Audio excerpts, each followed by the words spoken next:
Son las 14:30 en Chicago. El vuelo 383 de American Airlines tiene vía libre para despegar. Todos los chequeos se han realizado correctamente y el 767 comienza a carretear por la pista de despegue asignada.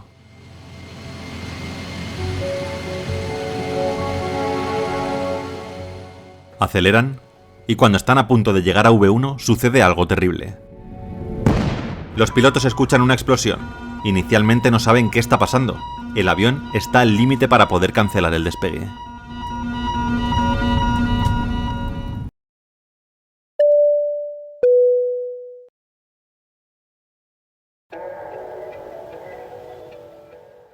...28 de octubre de 2016... Aeropuerto Internacional O'Hare, Chicago, Illinois, Estados Unidos. Son las 13:55 de la tarde y el vuelo 383 se prepara para salir rumbo a Miami. El avión es un 767-300 de American Airlines que contaba con casi 14 años de antigüedad y más de 50.600 horas de vuelo.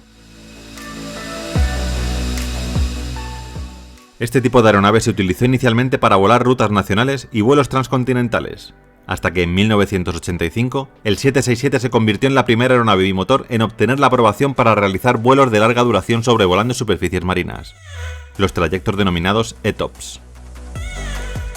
En 1986, Boeing inició los estudios de una versión de mayor capacidad del 767, dando lugar al 777. A los mandos del vuelo 383 estará el experimentado capitán Anthony Kokenas, de 61 años de edad y una experiencia total de más de 17.400 horas de vuelo, 4.000 de ellas en este tipo de avión. Kokenas empezó trabajando en TWA en 1986 y tan solo cambió a American Airlines cuando ésta adquirió TWA en 2001. Junto a él estará el también veterano primer oficial David Ditzel, de 57 años y una experiencia acumulada de 22.000 horas de vuelo, 1.600 de ellas en aviones 767. Al igual que el capitán, David Ditzel empezó trabajando para TWA en 1995. Junto a ellos viajarán otros 7 miembros de la tripulación y 161 pasajeros. En total, 170 personas a bordo del vuelo 383 de American Airlines.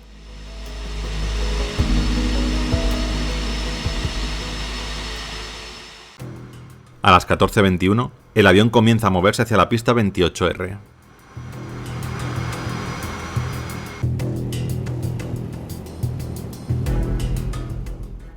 A las 14:30, el vuelo 383 de American Airlines tiene vía libre para despegar. Todos los chequeos se han realizado correctamente y el 767 comienza a carretear por la pista de despegue asignada.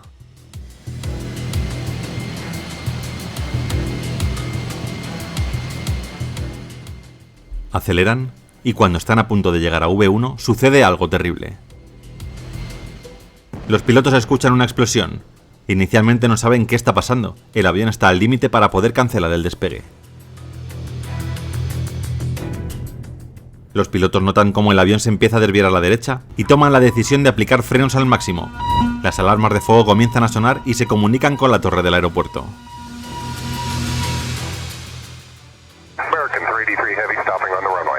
Roger, roger, fire. Do you see any smoke or fire? Yeah, fire off the right wing. Okay, send out the truck.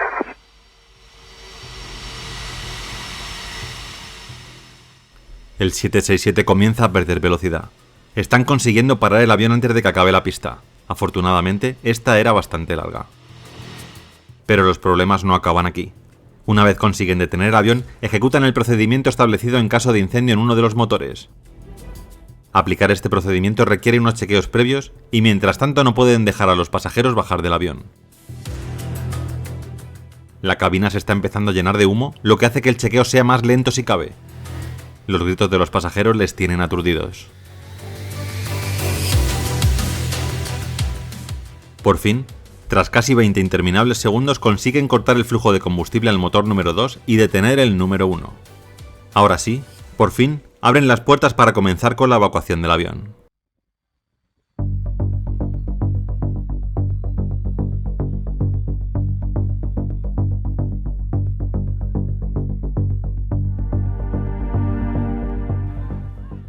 Todos los pasajeros y tripulantes consiguen salir con vida del 767, pero hay 21 heridos, uno de ellos bastante grave.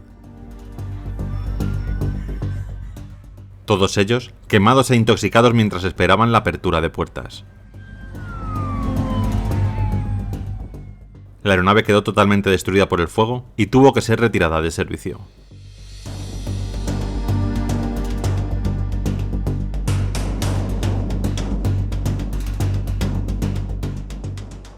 ¿Qué había pasado?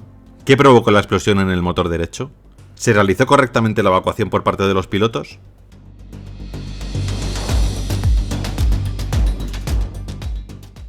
La investigación, llevada a cabo por la NTSB, reveló que la explosión y posterior incendio del motor número 2 del 767 de American Airlines fue producida por una rotura de la etapa número 2 del motor derecho, lo que hizo que se cortara la línea de alimentación de combustible del motor principal y rompiese el tanque de combustible del ala principal derecha, resultando esto en un incendio en el lado derecho del avión durante la carrera de despegue.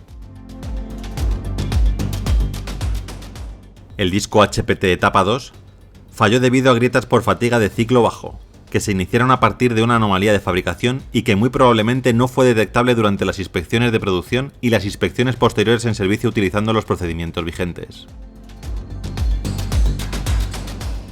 La agencia investigadora concluyó también que las lesiones sufridas por los pasajeros estuvieron ocasionadas en gran medida por el retraso por parte de los pilotos en parar el motor izquierdo y en la desviación de los procedimientos de la compañía por parte de los auxiliares de vuelo.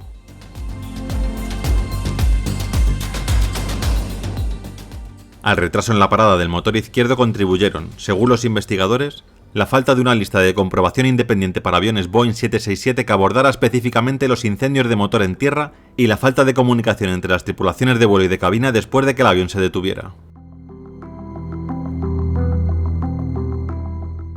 Tras el incidente del vuelo 383, la NTSB emitió una serie de recomendaciones de seguridad para tratar de prevenir problemas similares en el futuro.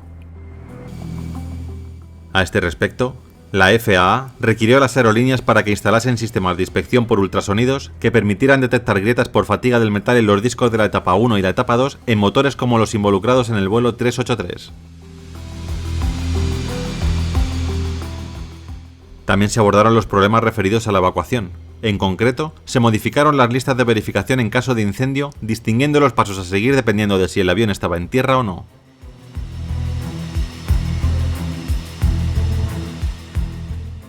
Este mismo día, el 28 de octubre de 2016, el vuelo 910 de FedEx Express se estrelló en el aeropuerto internacional de Fort Lauderdale, Hollywood, tras colapsar su tren de aterrizaje por fatiga del metal. Todos consiguieron salir ilesos del MD-10 de FedEx.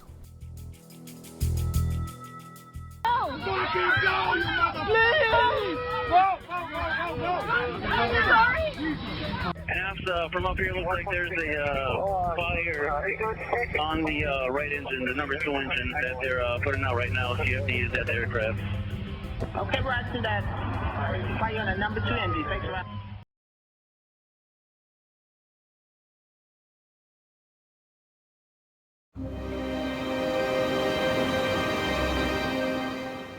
Pasan unos minutos de las 5 de la mañana.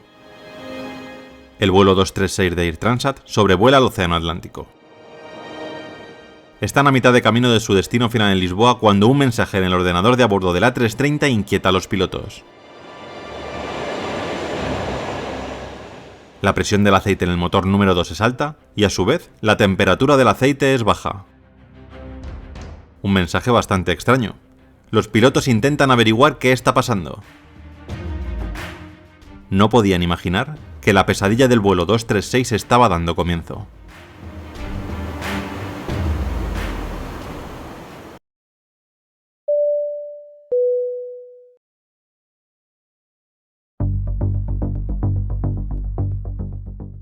...24 de agosto de 2001... Aeropuerto Internacional Pearson, Toronto, Canadá.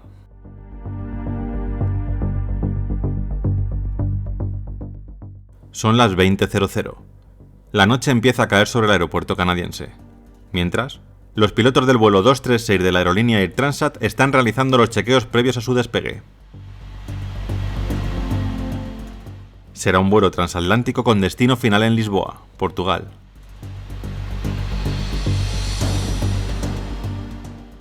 El avión es un A330 de Airbus. Avión bimotor de fuselaje ancho que lleva atravesando nuestros cielos desde 1992. aunque su origen data de los años 70, cuando se empezó a desarrollar al mismo tiempo que el cuatrimotor A340.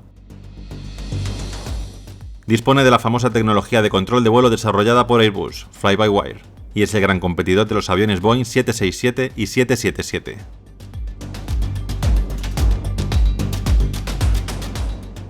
A los mandos de la A330 estará el experimentado capitán Robert Pichet, de 48 años de edad y que contaba con más de 16.800 horas de experiencia, 796 de ellas en aviones A330. Junto a él, el joven primer oficial Dirk de Jager, de 28 años y 4.800 horas de vuelo, de las cuales 386 las había realizado en aviones de este tipo. Además, les acompañarán en el vuelo 236 otros 11 miembros de la tripulación y 293 pasajeros. En total, 306 personas a bordo de la A330.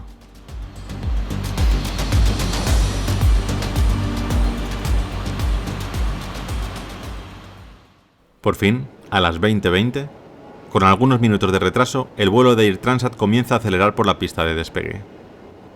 Todos los chequeos han dado resultados correctos y a partir de este momento les espera un vuelo de aproximadamente 7 horas de duración hasta Portugal. Aunque cuando aterricen, en sus relojes habrán pasado más de 11 horas debido al cambio horario de la zona.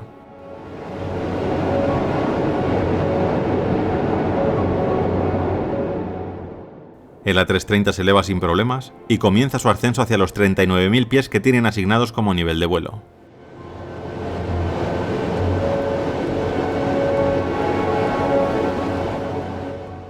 Las primeras horas de vuelo las realizan sin sobresaltos, atravesando el océano Atlántico bajo la única luz que les ofrecía la luna y con la mayoría de los pasajeros durmiendo.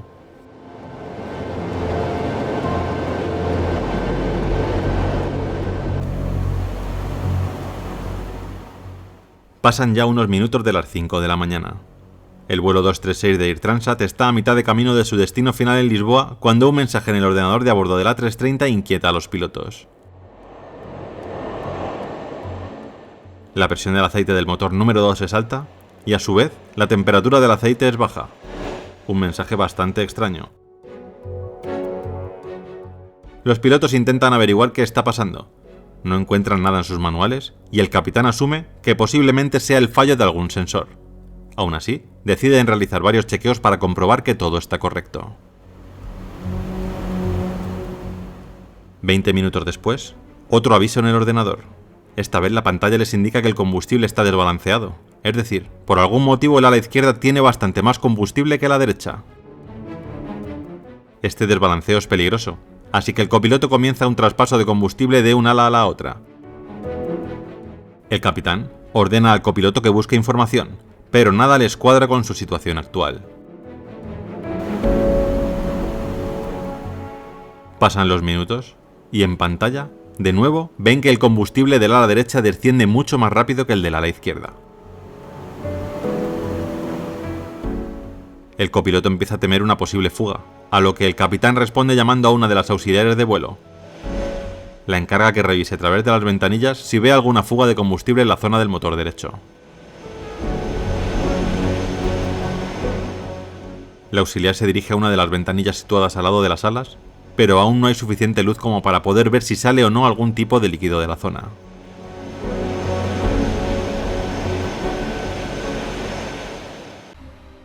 Son ya las 6 de la mañana. Los pilotos llevan rato viendo cómo el combustible desciende vertiginosamente, hasta que ocurrió lo inevitable, la confirmación de que no era un sensor lo que fallaba. El motor derecho se para por completo. El capitán subió la potencia del motor número 1 y descendieron hasta los 30.000 pies. Mientras, el copiloto dio el primer aviso por radio de lo que estaba sucediendo.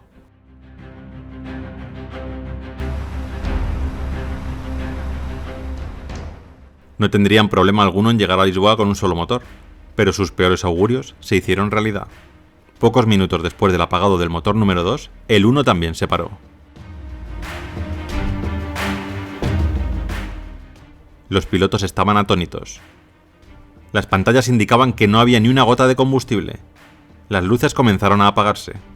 Muchas de las funcionalidades del A330 se deshabilitaron y la RAT o turbina de aire de impacto se desplegó.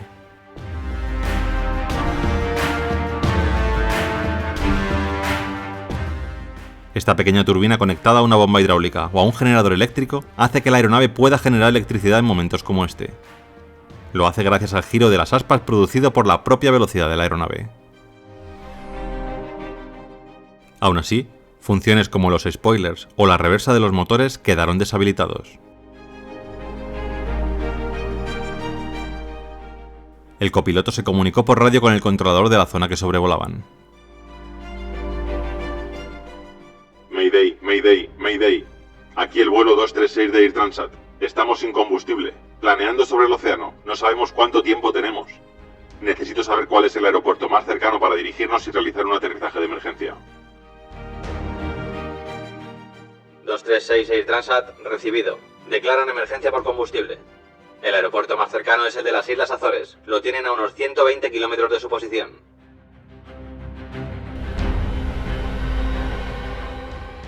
En ese momento, planeando sobre el océano, con el avión totalmente en silencio, los pasajeros comenzaron a ponerse los chalecos salvavidas.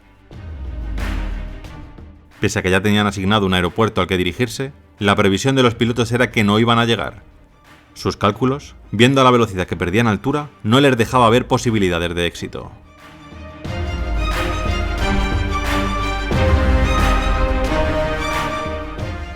El copiloto seguía en contacto con el ATC. Este les guiaba desde su radar ya que los pilotos no eran capaces de divisar la isla.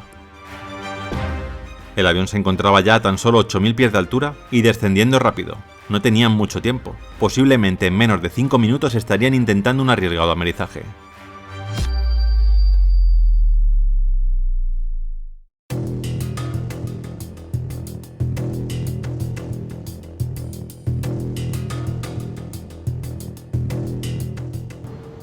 Cuando, por sorpresa, saliendo de varias de las nubes que cruzaban, por fin vieron la isla Terceira. El aeropuerto de Lajes no podría estar muy lejos. Sus cálculos comenzaban a arrojar resultados optimistas. Unos minutos después, ya con la pista a la vista comenzaron a encararla, a una velocidad muy alta, sin spoilers y sin reversa, pero no había alternativa, había que intentar aterrizar el A330 a la primera. No había tiempo para frenar el avión o dar otra vuelta buscando una mejor solución. Mientras, en el aeropuerto se preparaban para un aterrizaje de infarto.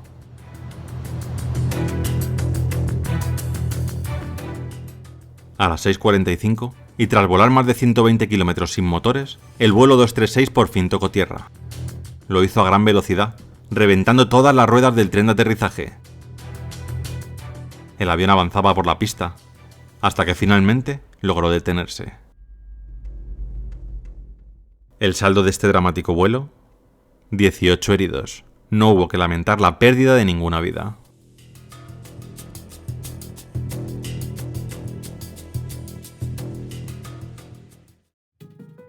¿Qué había pasado?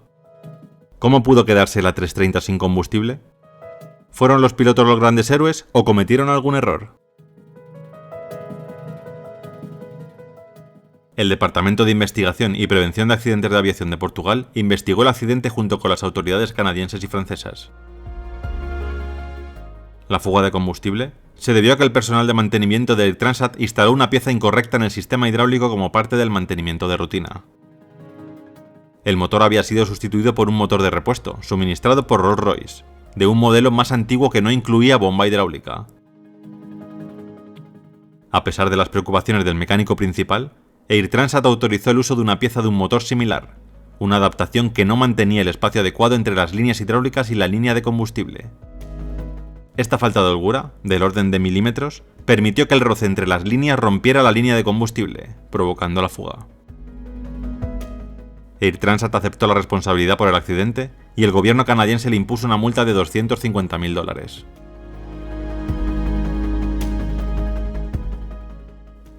Las conclusiones alcanzadas en el parte del accidente revelaron que la tripulación no evaluó correctamente la situación antes de tomar medidas, y que aunque había una serie de indicios de que se estaba produciendo una pérdida significativa de combustible, la tripulación no concluyó que existiera una situación de fuga de combustible, no aplicando de esta manera el procedimiento de fuga de combustible, lo que fue el factor clave que condujo al agotamiento del propio combustible. Sin embargo, los pilotos recibieron una bienvenida de héroes por parte de la prensa canadiense como resultado de su exitoso aterrizaje sin motor. en 2002, el capitán Piché recibió el Premio de Aeronáutica Superior otorgado por la Asociación de Pilotos de Líneas Aéreas. El avión fue reparado y vuelto a poner en servicio con Air Transat en diciembre de 2001, con el sobrenombre de Azores Glider. Fue almacenado en marzo de 2020 debido a la pandemia COVID-19 y se desconoce su actual uso.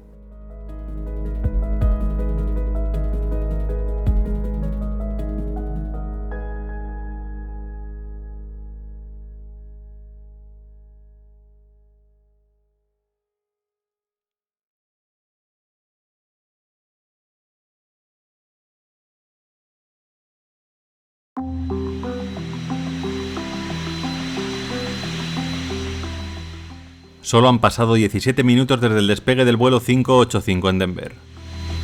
Los pilotos se están preparando para el aterrizaje. Pese a que el día es bueno, hay bastante viento en las cercanías del aeropuerto de Colorado Springs. Los pilotos contactaron con el ATC para asegurarse de lo que se iban a encontrar en el descenso. Pidieron información de vuelos anteriores para saber si el viento generó aumento o pérdida de velocidad en algún momento. Todo entraba dentro de los parámetros normales.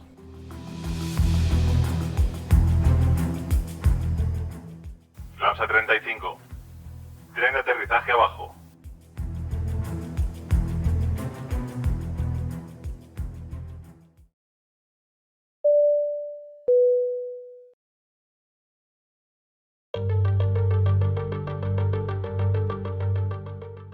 ...3 de marzo de 1991... Aeropuerto Internacional Stapleton, Denver, Colorado, Estados Unidos. Son las 9 de la mañana y el vuelo 585 de United Airlines está preparado para salir rumbo a Colorado Springs, situado a tan solo 140 kilómetros de Denver. El avión es un 737-200 de 9 años de antigüedad. Esta aeronave se fabricó originalmente para la aerolínea Frontier Airlines en 1982 y fue adquirida por United en 1986 cuando la primera cerró. A fecha 3 de marzo de 1991, el avión cuenta con aproximadamente 26.000 horas de vuelo.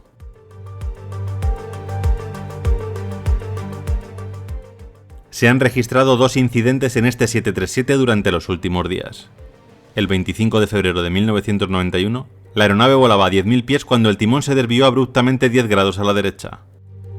La tripulación a bordo redujo la potencia y la aeronave volvió a la normalidad. Un hecho similar ocurrió también 2 días después.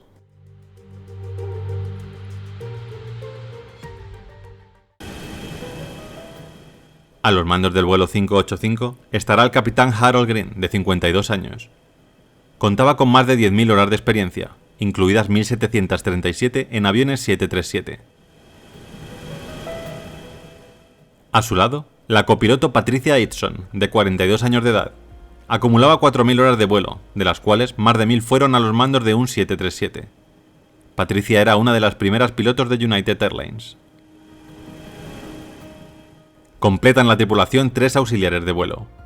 Además, en el vuelo 585 viajarán 20 pasajeros. En total, 25 personas a bordo del 737.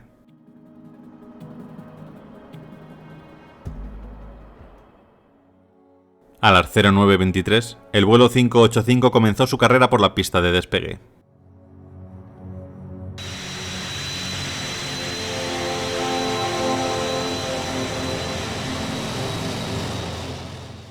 El avión se eleva sin problemas y comienza a ascender hacia los 11.000 pies, que será su altura de crucero.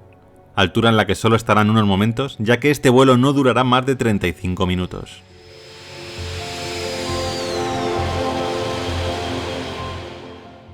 A los 7 minutos de despegar, los pilotos recibieron el informe meteorológico en el que se informaba de posibles vientos cruzados y ráfagas de hasta 40 nudos, unos 75 km por hora.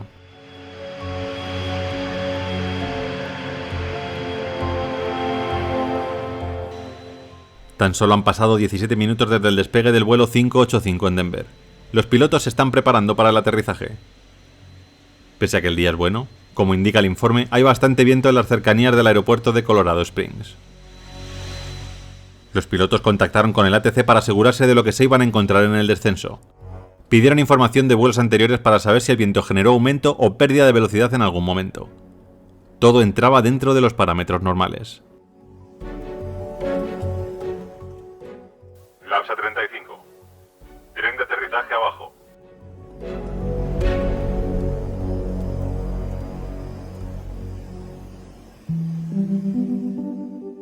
El avión recibió una primera sacudida por los vientos que azotaban la zona. Los pilotos sonrieron y bromearon sobre lo que se les venía encima. Unos instantes después, a las 09:42, el avión ya se encontraba a tan solo 1000 pies de altura. En ese momento, el avión se giró bruscamente a la derecha. Esto pilló a los pilotos por sorpresa. No sabían qué estaba pasando. El capitán luchaba por mantener la aeronave recta, pero era imposible. Cada vez estaban más inclinados a la derecha. El avión comenzó a caer abruptamente a gran velocidad. La caída fue brutal, y el 737 acabó impactando contra el terreno en un ángulo de morro hacia abajo de 80 grados. La aeronave se destruyó por completo en el impacto. Ninguna de las 25 personas a bordo pudo sobrevivir a este accidente.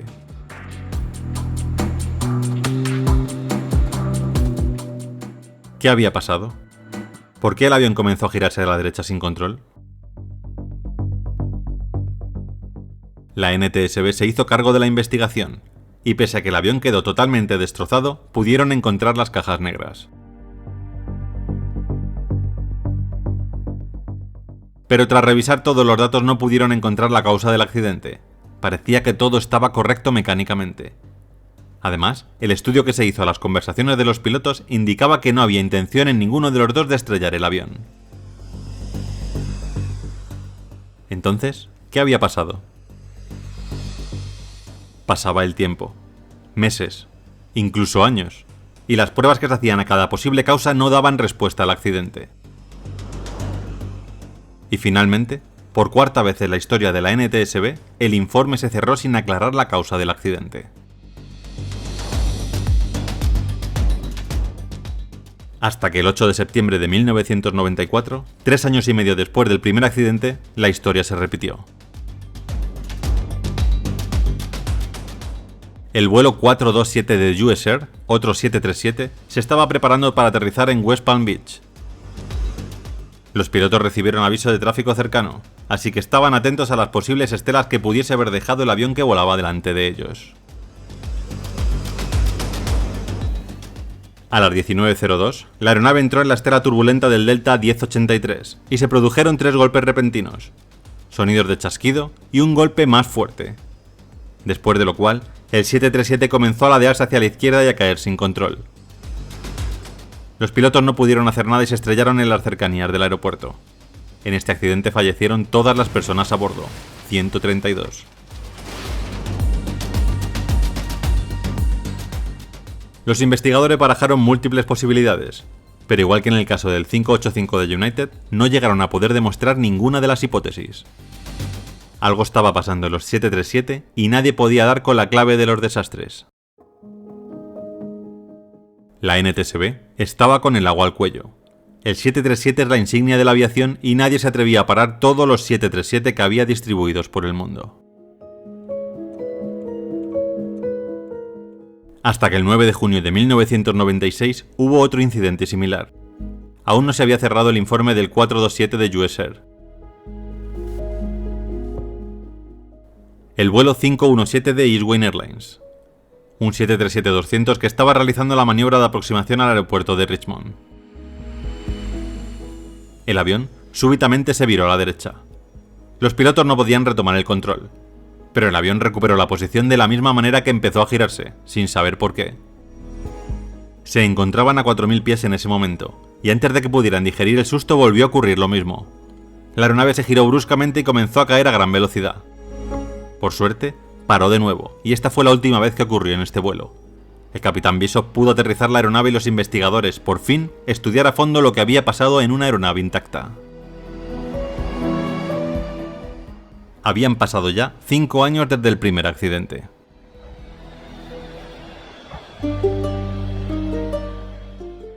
Una vez desmontada la grabadora de datos de vuelo, la analizan y miran la gráfica de cómo se manejan los pedales del timón.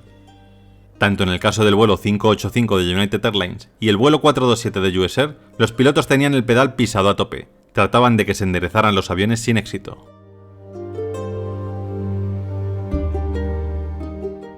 Lo primero que hicieron fue desmontar la cola del Boeing 737 de Ace Wayne, y de ahí tomar la válvula servodual para analizarla. Los primeros tests no daban resultado alguno, todo funcionaba correctamente. Una vez más sin respuestas se vuelve a interrogar a los pilotos. Y estos vuelven a dar la misma versión. Antes de empezar a caer en picado, sintieron que algo andaba mal en el timón.